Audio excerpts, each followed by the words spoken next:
Hi, my name is John Wessel-McCoy, and I'm the Poor People's Campaign Program Organizer for the Kairos Center at Union Theological Seminary in New York City.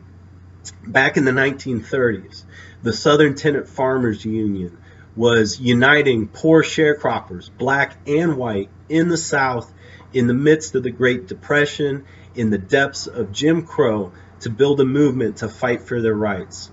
And one of their leaders, John Hancock, had a song that said, "There are mean things happening in this land." And we all know that there are mean things happening in this land today. In our nation and around the world, we see economic human rights violated left and right.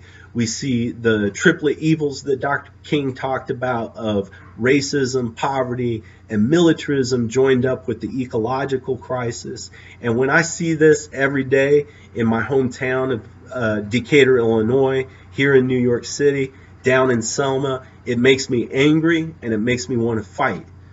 But as I learned from W.E.B. Du Bois, it is not enough to be angry.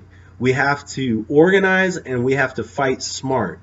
And so I'm coming down with a great group of leaders next week to the Selma Bridge Crossing Jubilee, and we're going to honor and remember the sacrifices and the genius of leaders 50 years ago on Bloody Sunday.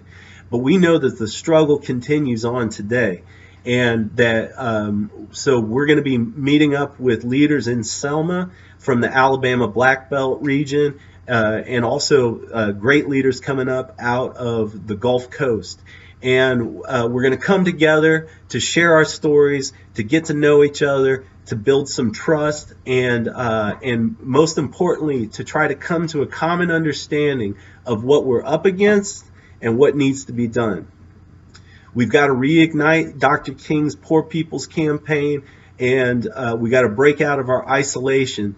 And so I know it can be done. I can't wait to see y'all down in Selma, and this is going to be a great step towards building a movement to end poverty.